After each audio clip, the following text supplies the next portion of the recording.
দুনিয়াতে 100 বিঘা জমি যার, যার একটা BMW আছে, যার একটা সুন্দরী বউ আছে, 3টা প্রেমিকা আছে, যার একটা নেতা হওয়ার মতো চেয়ার আছে, 10 জন চামচা আছে। আপনি বলবেন যে হুজুর নেতা নিয়ে বললেন কেন? আপনাকে বলিনি, চামচাকে বলছি। তো আপনি যদি চামচা হন ছেড়ে দেন, আমাদের মতো ভালো, মানে আমাদের মতো না, মানুষের মতো নিজে স্বাধীন থাকেন। আমি কি বলেছি কে কাকে ভোট দেবে? আমি মূলত বলতে চাচ্ছি যেই ক্ষমতায় থাকেন আল্লাহকে ভয় করুন। আমরা এখানে ক্ষমতার জন্য আসিনি, সংসদের জন্য আসছি। কি জন্য আসছি? ওখানে ক্ষমতা টমতা আমরা বুঝি না, সত্যি আমি বুঝি না। আপনি থাকেন, চালান, কিন্তু আল্লাহর দেওয়া বিধানকে একটু সম্মান করেন, কেন আপনিও মরতে হবে। ওকে, আপনি পরোয়া করেন না, আপনি আপনার পথে থাকেন। আল্লাহ আর আপনি জানে আপনি আমার কি ক্ষতি করবেন। আপনি আপনার নিজেরই ক্ষতি করতেছেন, আমার কিছু যায় আসে না। আমার বলার বলছি, ভাল লাগলে ওকে, না ভাল লাগলেও ওকে। আমি আমার পথে, আপনি আপনার পথে। শোনেন, আমি আপনার চৌকিদার না যে পাহারা দেব আপনি কখন গুনাহ করেন আর কখন গুনাহ করেন না।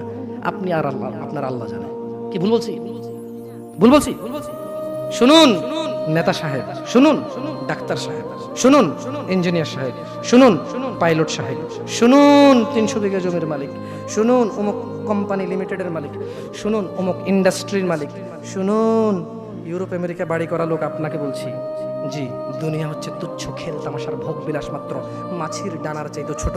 আপনি জানেন আখিরাত কি? আপনি জানেন আখিরাত কি? আপনি জানেন আপনি যেটা ছেড়ে দিয়ে যেটা নিচ্ছেন, কি ছাড়ছেন জানেন? মনোযোগ দিয়ে শুনবেন, আমি শেষ করে দেবো আমার বক্তব্য। জান্নাতে প্রবেশকারী কে বলেন তো? আমার সাথে সাথে বলতে হবে, কারণ আমি আপনাদেরকে আগেই বলছি, আমি কিসসা কাহিনী বলতে আসি নাই। 2-4টা কথা বলবো, যদি শিখতে পারেন ওকে, না শিখতে পারলে এটা আপনার ব্যর্থতা। ভুল হলে আমার গুনাহ হবে, সঠিক হলে আমি নেকি পেয়েই যাবো, আপনি শিখেন আর না শিখেন। বুঝে আসছে না? আসলে জান্নাতে প্রবেশকারী সর্বশেষ ব্যক্তি। তাহলে জান্নাতে যে লোক যাবে, এই লোকের পরে এই লোকের চাইতে মানে কম জান্নাতের ভাগ। কিসের ভাগ? মানে এর চাইতে কম আর কেউ পায় নাই। জান্নাতের যে সুখ স্বাচ্ছন্দ্য, এর চাইতে কম আর কেউ, মানে 1 থেকে 100, এটা 100 নম্বর। বুঝতে পারছি না? পারি নাই। 1 থেকে 100, এটা 100 নম্বরটা। কোন নাম্বারটা? এটা 100 নম্বরটা। এরপর আর কোনো নম্বর নেই, এটাই শেষ। ও তুই শেষ? কি তোর পরে তো আর কেউ নেই, একবারে শেষ? আমি তো চাই 5। আমি ওই 100 নাম্বারটার কথা বলতেছি, 100 নাম্বার। এইটার পরে এটা দেখে আর কোনো জান্নাতই নাই। মানে আমি শেষ পর্যন্ত একদম মানে হামাগুড়ি দিয়ে কোনো রকমের জাহান্নাম থেকে আল্লাহ আমাকে দয়া করে বের করছে। এবার মানে আমি তো অনেক অপরাধী, আল্লাহ আমাকে জাহান্নাম থেকে মুক্তি দিছে। মানে ওই লোকটা, এটা হচ্ছে ওই লোকের কথা বলতেছি, যে দেখবে যে আচ্ছা পড়ি দিবেন, মজা পাবেন ইনশাআল্লাহ। আপনি যেটাকে তুচ্ছ এই দুনিয়ার জন্য যেটাকে ছেড়ে দিচ্ছেন, দেখেন ওটা কি ছাড়ছেন আপনি।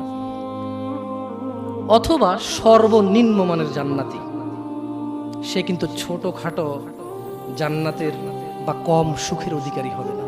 মানে যার চাইতে কম সুখ আর কেউ ভোগ করবে না, ওই লোকটাও কিন্তু কম সুখের অধিকারী হবে না। এই ব্যাপারে মহানবী সাল্লাল্লাহু আলাইহি ওয়াসাল্লামকে সাল্লাল্লাহু আলাইহি ওয়াসাল্লাম বলেছেন, সর্বশেষ যে ব্যক্তি জাহান্নাম থেকে বের হবে, বের হয়ে জান্নাতে প্রবেশ করবে, তার সম্পর্কে অবশ্যই আমার জানা আছে। কার জানা আছে বলেন তো? হ্যাঁ, আমার কথা মনে দিয়ে শুনতে হবে। আমি বলছি না আমি এখানে ক্লাস টাইপের করবো, ওয়াজ টাইপের করব না।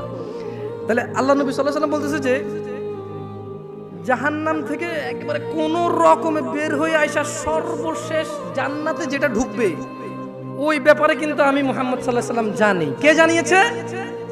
আল্লাহ সুবহানাল্লাহ।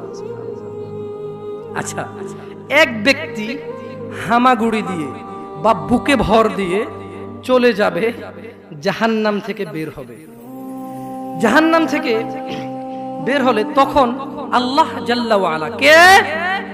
আল্লাহ জাল্লা ওয়া আলা বলবেন। কাকে বলবেন বলেন তো? হ্যাঁ, দেখেন আপনারা মনোযোগ দিয়ে শুনছেন না, এই বস কাজে আসবে না। তাই এক ব্যক্তি হামাগুড়ি দিয়ে বুকে ভর দিয়ে কোন রকমে জাহান্নাম থেকে বেরিয়ে আসবে। কার ইচ্ছায়? নাকি আল্লাহর অনিচ্ছায়? ওই ব্যক্তির ক্ষমতায় নাকি আল্লাহর ইচ্ছায়, ভালোবাসায়? আচ্ছা, তখন আল্লাহ আযজা ওয়া জাল বলবেন। কে বলবেন? কাকে বলবেন বলেন তো? ব্যক্তিকে বলবেন যে যাও জান্নাতে ঢোকো। কি বলবে আল্লাহ? আল্লাহুম্মা ইয়া আল্লাহ আজআলনা, আল্লাহ আপনি আমাদেরকে জান্নাতীদের অন্তর্ভুক্ত করেন, ইয়া আল্লাহ, আল্লাহ আপনি আমাদের হিসাবকে সহজ করে দিন। সুতরাং জান্নাতের কাছে এলে ওই ব্যক্তির ধারণা হবে যে জান্নাতে তো জায়গাই দেখা যাচ্ছে না, তো সব মানুষ সব নিয়ে নিল, পেয়ে গেল, যার যার দখল। এই যে এখানে একজন বসছেন, আরেকজন কি বসতে পারতেছে? ওই পিছনের ছেলেগুলোর জায়গা থাকা অবস্থায় বসতেছে না, ইটস ওকে, সমস্যা নাই, কথা যেহেতু শুনতেছে।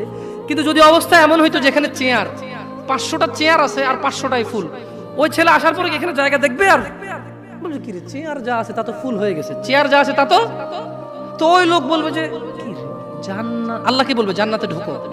সে জান্নাতের কাছে এসে বলবে যে জান্নাত ফুল হয়ে গেল, তার ঢোকার জায়গায় খুঁজে পাচ্ছি না, কই ঢুকবো, সব তো মানে ফুল হয়ে গেছে। হ্যাঁ, ফলে সে ফিরে এসে বলবে, তাহলে সে আবার ওই যে জায়গায় আল্লাহর সাথে কথা হয়েছে তার, ওই যে আল্লাহ তাকে বলবে যাও জান্নাতে যাও, সে ফিরে এসে বলবে হে আল্লাহ জান্নাত তো পরিপূর্ণ দেখলাম। আল্লাহ সুবহানাহু ওয়া তাআলা বলবেন যাও জান্নাতে প্রবেশ করো। তখন সে জান্নাতের কাছে এলে তার ধারণা হবে যে জান্নাত তো ভরে গেছে, তো পরিপূর্ণ হয়ে গেছে, তাই সে আবার ফিরে এসে বলবে ইয়া আল্লাহ। তার মানে মানুষ আল্লাহর সাথে কথা বলবে। মানুষ কার সাথে কথা বলবে? আল্লাহু আকবার, আল্লাহু আকবার। আর জান্নাতি ছাড়া কেউ কথা আল্লাহর সাথে বলতে? আল্লাহ জান্নাতীদের সাথে কথা বলবেন ইনশাআল্লাহ। আল্লাহ জান্নাতীদেরকে দেখা দেবে ইনশাআল্লাহ।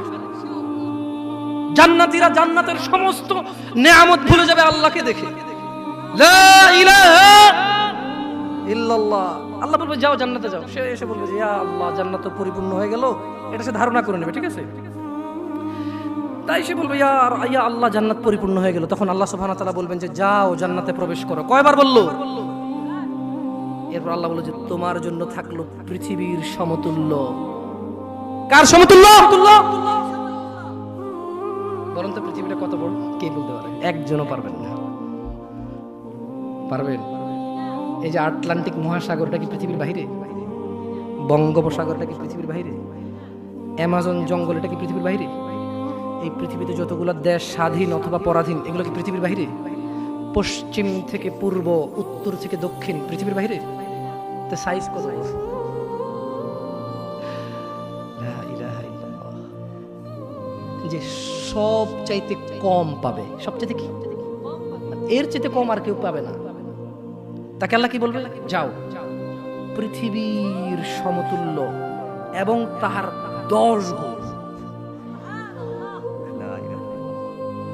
আল্লাহুম্মা ইন্না নাসআলুকাল জান্নাহ, বলেন আমিন। আল্লাহুম্মা ইন্না নাসআলুকাল জান্নাহ, আল্লাহুম্মা ইন্না নাসআলুকাল জান্নাহ, আল্লাহুম্মা ইন্না নাসআলুকাল জান্নাহ, আল্লাহুম্মা ইন্না নাসআলুকাল জান্নাহ। ইয়া আল্লাহ আমরা চাই আল্লাহ আপনি আমাদেরকে জান্নাত দিয়েন। ইয়া আল্লাহ আমরা চাই আল্লাহ আপনি আমাদেরকে জান্নাত দিয়েন। ইয়া আল্লাহ আমরা চাই আল্লাহ আপনি আমাদেরকে জান্নাত দিয়েন। আল্লাহ বলবে যাও, তার 10 গুণ পরিমাণ বিশাল জান্নাত। অথবা আল্লাহ বলবেন তোমার জন্য পৃথিবীর 10 গুণ পরিমাণ বিশাল জান্নাত রইল। তখন ওই লোকটা বলবে হে প্রতিপালক, পৃথিবীর রব আপনি, আপনি কি আমার সাথে ঠাট্টা করছেন? আপনার সাথে কি ঠাট্টা মানায়? কারণ লোকটা 3 বার জান্নাতের দিকে আসবে, এসে দেখবে জান্নাত পরিপূর্ণ। সে 3 বার আল্লাহর কাছে বলবে ইয়া আল্লাহ জান্নাত তো পরিপূর্ণ।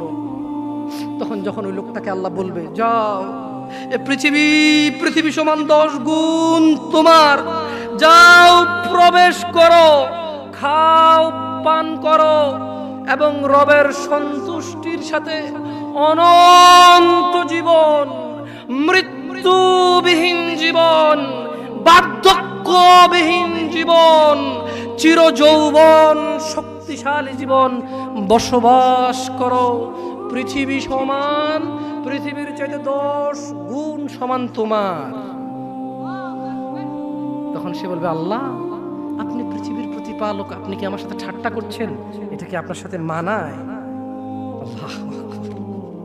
বর্ণনাকারী বলেন তখন আমি রাসূলুল্লাহ সাল্লাল্লাহু আলাইহি সাল্লামকে এমন ভাবে হাসতে দেখলাম যে রাসূলুল্লাহ সাল্লাল্লাহু আলাইহি সাল্লামের চোয়ালের দাঁতগুলো দেখা গেল। তিনি বললেন এই হলো সর্বনিম্ন মানের জান্নাত। বলেন আপনি কি ভোগ করতেছেন আর কি অপেক্ষা করতেছেন? বলেন, বলতে পারবেন? বলতে পারবেন? দিনী ভাইরা, আল্লাহ আমাদেরকে বোঝার তৌফিক দান করুন।